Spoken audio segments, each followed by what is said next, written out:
Hola chicos, chicas, ¿cómo están? Espero que se encuentren muy bien, que estén en sus casitas cuidándose. Ya pasó una semana desde nuestra última reunión online con el mensaje que nos trajo nuestra hermana Daniela.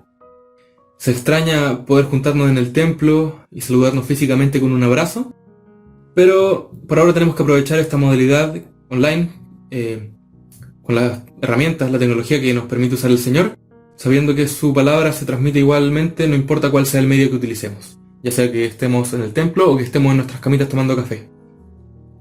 También podríamos estar en el templo tomando café. Vamos a leer el libro de Números, capítulo 16, versículos 1 al 3. Dice así: Cierto día, Coré, hijo de Izar, quien era descendiente de Coat, hijo de Leví, conspiró con Datán y Abiram, hijos de Eliab, junto con On, hijo de Pelet, de la tribu de Rubén. Ellos provocaron una rebelión contra Moisés, junto con otros 250 jefes de la comunidad, quienes eran miembros prominentes de la asamblea. Todos se unieron contra Moisés y a Aarón y les dijeron: Ustedes han ido demasiado lejos. El Señor santificó a la comunidad entera de Israel y Él está con todos nosotros.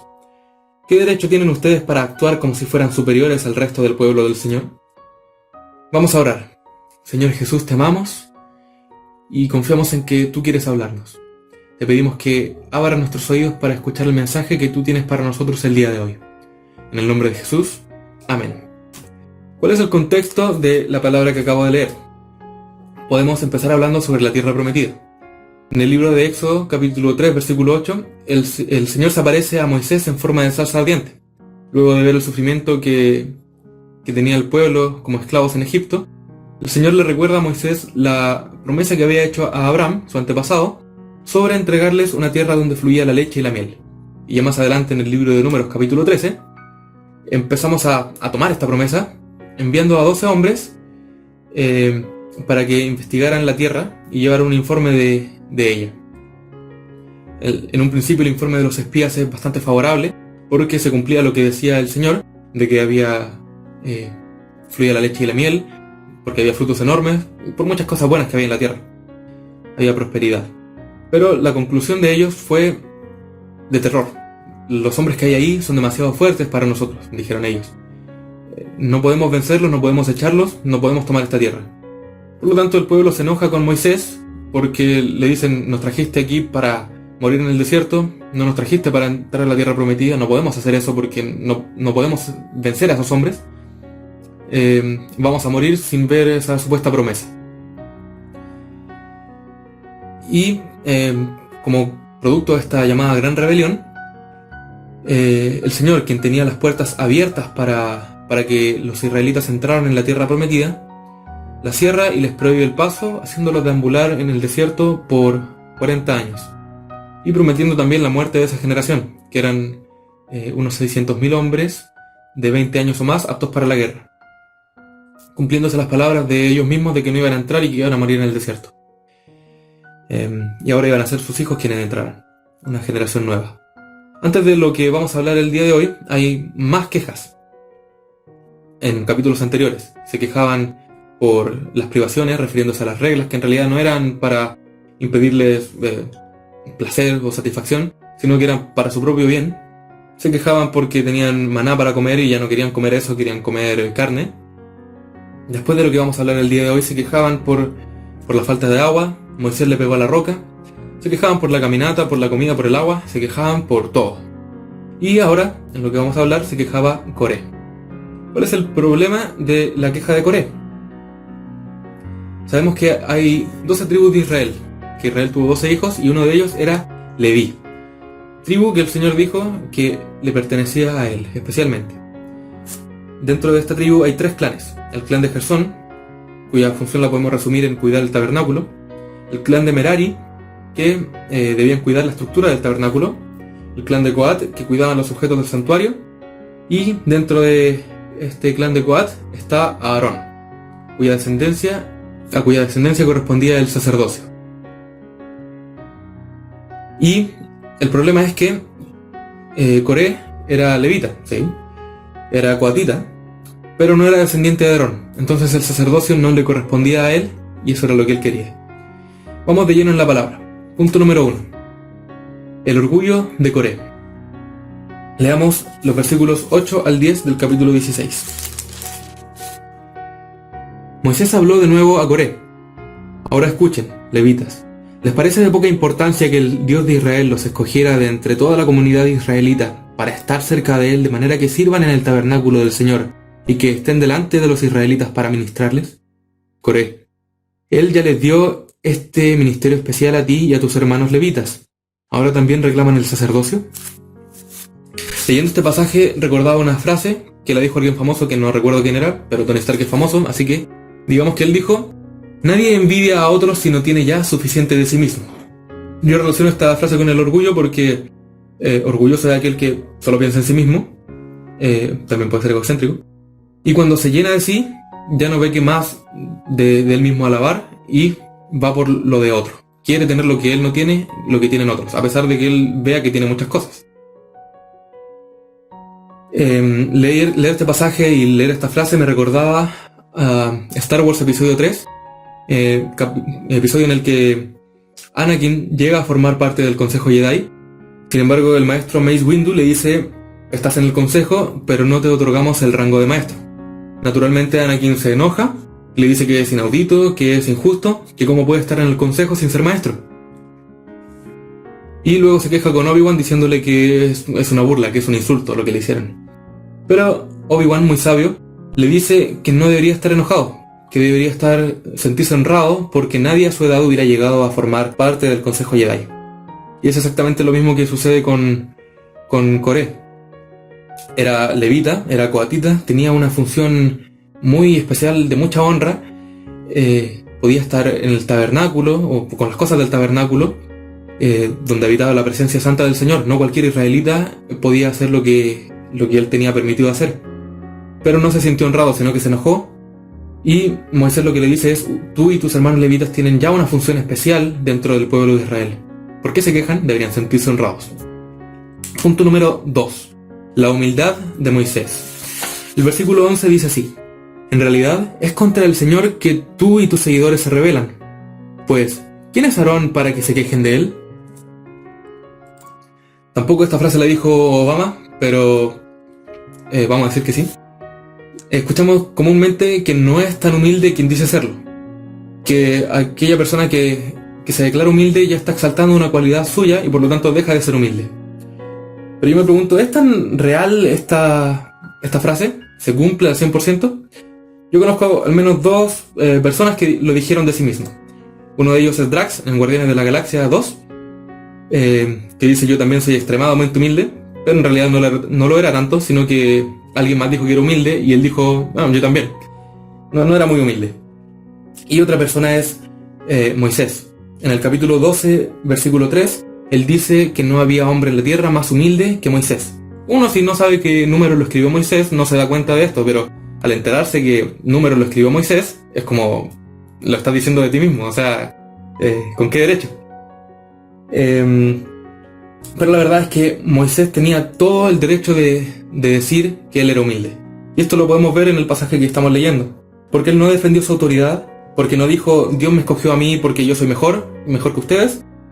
Él declaró que era el Señor a quien rechazaban y no él mismo. Y se consideró como nadie junto a su hermano. Dijo: ¿quién es Aarón para que se quejen de él? ¿Quién soy yo para que se quejen de mí? Moisés fue un hombre humilde, pero los ojos codiciosos de Coré y de los otros 250 hombres no pudieron ver esto. Estaban cegados por su orgullo y su envidia. Punto número 3. La insolencia de los rebeldes. Leamos los versículos 20 y 21. Dicen: aléjense de todas estas personas para que pueda destruirlas en el acto, dijo el Señor.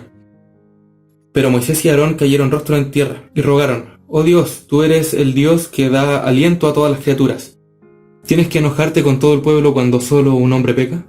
Y el Señor le dijo a Moisés: entonces dile a todo el pueblo que se aleje de las carpas de Coré, Datán y Abiram. Leí hasta el 24. Aquí podemos ver que el desafío a la autoridad de Dios conlleva un castigo, una retribución, destrucción. Moisés y Aarón se compadecieron de aquellos que no habían iniciado esta revolución o de todo el pueblo en realidad, y Dios les da la razón, les dice, bien, no voy a destruir a ellos, díganles que se alejen. Pero los que incitaron esta revolución seguían teniendo las consecuencias que el Señor había determinado. Sus carpas, o el lugar donde estaban sus carpas, iba a ser destruido igual. Y aquí lo que podemos ver es la insistencia de Datán y Abiram, porque se quedaron en el lugar donde estaban. Todos los demás se alejaron de ese lugar, pero ellos siguieron en rebeldía y desafiantes en el lugar donde el Señor dijo que los iba a destruir, como diciendo, no me va a pasar nada. Lo que me recuerda a un capítulo de Los Simpsons, en el que un hombre ya está chato de Homero, de que es muy tonto y le sale todo bien, y empieza a imitarlo y dice, puedo tocar los cables eléctricos sin guantes porque soy Homero Simpson, y se murió. Y eso es exactamente lo que le pasó a Datán, a Abiram y sus familias, y a los seguidores de Coré. La tierra se tragó a las familias de los rebeldes y el fuego consumió a los 250 hombres que se habían rebelado. Pero esto no fue suficiente en realidad para dar una advertencia al pueblo. A la mañana siguiente, el pueblo volvió a rebelarse y murieron otros 14.700 personas. Esto nos enseña que quien se rebela contra Dios no queda impune. La Biblia tiene ejemplos buenos y malos, yo siempre digo. De la Biblia se puede aprender mucho, tanto de la gente que hizo bien como de los que hizo mal. Por ejemplo, yo siempre digo, Sansón es un ejemplo, un mal ejemplo, pero un ejemplo al fin y al cabo. Y debemos aprender de ejemplos buenos y malos. Vamos de atrás hacia adelante. De estos rebeldes, que fue el último que vimos, podemos aprender a respetar. Respetamos al líder de jóvenes, respetamos al pastor, el rector de nuestra universidad, el presidente de la República.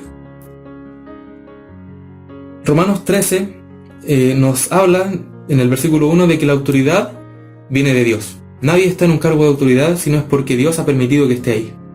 Y hay un castigo para quien se rebela, dice el versículo 2. La diferencia, podríamos decir, entre el tiempo actual y el tiempo del pasaje que estamos estudiando, es que en ese tiempo había una teocracia, es decir, el gobierno de Dios sobre los hombres. Directamente, si bien Moisés era el líder, podríamos decir, no era él quien tomaba decisiones, sino que era Dios quien se comunicaba con el pueblo a través de Moisés. Dios es la autoridad. Y la rebelión contra él suponía una rebelión directa contra Dios. Por lo cual el castigo era la muerte. Pero hoy en día tenemos sistemas humanos, no tenemos una teocracia. Dios permite, esta vez no es la autoridad directa, sino que Dios permite que la autoridad esté en su puesto. Y la rebelión, como es indirecta, dice el Romanos que es una conciencia sucia. Ya quizás no sea necesariamente la muerte como era en ese tiempo, pero sí vamos a tener nuestra conciencia sucia si nos rebelamos contra la autoridad humana. En Éxodo 22-28 se nos llama a no maldecir a Dios ni a nuestros gobernantes. Y esto yo encuentro que tiene dos sentidos. El primero es que la rebelión contra Dios lleva a la rebelión contra el gobierno, porque Dios es poderoso y los humanos son mortales. Entonces, si yo me rebelo contra Dios, que es muy poderoso, ¿cómo no me voy a rebelar contra los humanos, que no son nada a su lado? Y, por otro lado, la rebelión contra el gobierno supone una rebelión contra Dios. Porque si yo me rebelo contra humanos visibles, ¿cómo no me voy a rebelar contra un Dios invisible que ni siquiera puedo tener certeza de que existe? Hablando en ese contexto. Lo cierto es que debemos someternos a las autoridades. A Dios, porque Él es perfecto siempre, y a los humanos. Aunque se equivoquen, aunque se humillen, y aunque no sepan llevar las situaciones, muchas veces tenemos que someternos a ellos también. Específicamente en este contexto, que vemos mucha rebelión contra las autoridades, contra el presidente, contra ministros, contra alcaldes, contra todo, nosotros los cristianos tenemos que someternos. No importa qué tan ridículo se ve el presidente en una imagen como esta, no importa qué tantas veces se equivoque en la tele, nosotros tenemos que someternos a su autoridad y dejar esta rebelión que tenemos contra él. Eso tenemos que aprender de los rebeldes. Ahora, ¿qué tenemos que aprender de Moisés? Obviamente la humildad. Yo no estoy hablando de este tema de respetar a las autoridades porque apoya al presidente, porque lo justifique, no, para nada. No estoy hablando de este tema por ser de una directiva. Por ejemplo, Moisés declaró en el versículo 28 que él no hacía las cosas por su cuenta, y asimismo la directiva no se supone que no hace las cosas por su cuenta, sino que consultamos con Dios. Y no hablo tampoco porque mi hermano sea el presidente. Moisés dijo en el versículo 11, ¿y quién es Aarón para que se quejen de él? Yo digo, ¿y quién conoce a mi hermano? ¿Quién es el Daniel? Sino que hablo de este tema porque hay una necesidad de entender que la autoridad viene de Dios, como dijimos antes, porque tenemos una necesidad de no creernos más de lo que somos, y porque hay una necesidad de mantenernos reconociendo siempre la autoridad de Dios, como hizo Moisés. Y hay un tema importante, que cualquiera que sea cristiano es una persona de influencia, ya sea porque me comporte como un verdadero cristiano o porque me comporte todo lo contrario.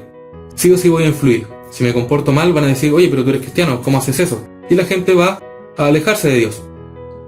Si me comporto bien, la gente dirá, ¿cómo puedo yo hacer lo mismo también? ¿Cómo puedo acercarme a Dios? Y como somos de influencia, por lo tanto, podríamos decir que todos somos líderes. Y como líderes debemos ser humildes. Ahora, lo primero que hablamos de Coré, hay un líder humilde. ¿Qué podemos aprender de Coré? Ser agradecidos. Ser agradecidos. Quizás no todos, a pesar de que dije que todos somos líderes de alguna forma, quizás no todos tienen un cargo. Quizás no todos son elegidos siempre. Pero la verdad es que todos son especiales y todos pueden acercarse a Dios y todos podemos agradar a Jesús. Lo importante es que valoremos lo que tenemos, las posibilidades que tenemos. Coré no valoró sus posibilidades. No valoró que podía estar cerca de la presencia santa de Dios, sino que se enojó porque no podía ser sacerdote. No valoró el trabajo de honra que el Señor le había dado. Y quizás un ejemplo más humano podemos decir, no sé, yo me postulo para un cargo en la universidad y eligen a otra persona por sobre mí. ¿Acaso debo enojarme, salirme de la universidad porque no me escogieron? No, para nada. Debo ser agradecido porque si bien no estoy en ese cargo, tengo la posibilidad de estudiar en una universidad. Y así en todos los aspectos. Pero este es el más importante. En la iglesia. Quizá haya gente alguna vez en alguna iglesia desconocida que le gustaría estar en un cargo, que sueña con estar en un cargo, que no está mal. Está muy bien querer aspirar a una responsabilidad tan bonita como es guiar a otros en el camino del Señor. Sin embargo, cuando pasamos de ahí a lo que hizo Coré, que era envidiar el cargo o la autoridad, eso ya no está bien. Porque aunque no tenga un cargo, aunque no tenga liderazgo, si estoy sentado en una banca adorando a Dios, el Señor se agrada. Jesús se agrada de nuestra adoración y no la rechaza. Quiero que oremos al Señor para ir terminando. Señor amado, te damos muchas gracias por todo lo que tú nos das, por todo lo que tú nos permites hacer. Muchas gracias, Señor, porque tú estás con nosotros. Gracias porque nos permites agradarte y estar cerca tuyo. Padre Santo, no queremos dejar de ser agradecidos. Queremos siempre valorar aquello que tú nos das. Queremos siempre valorar que te agradamos y pensar que tú te alegras, pensar en que sonríes cuando te adoramos, cuando queremos hacer las cosas para ti. Queremos también, Señor, ser humildes, no dejar nunca que se nos suban los humos a la cabeza, ni porque hacemos milagros, ni porque tenemos un cargo, sino siempre mantenernos humildes, considerándonos a nosotros mismos como más bajos que otros, considerando a otros como más altos que nosotros. Te ruego, Señor mío, que nos ayudes, sobre todo en este tiempo, a someternos a las autoridades, nos gusten o no nos gusten. Que nos ayudes, Señor mío, a respetar, así como se supone que te respetamos a ti, que respetemos a aquellas autoridades que podemos ver aquí en la tierra. Que respetemos al presidente, al pastor, al rector, a nuestros padres, a todos, Señor mío. Que manifestemos tu Espíritu en nosotros. En el nombre de Jesús. Amén. Nos vemos.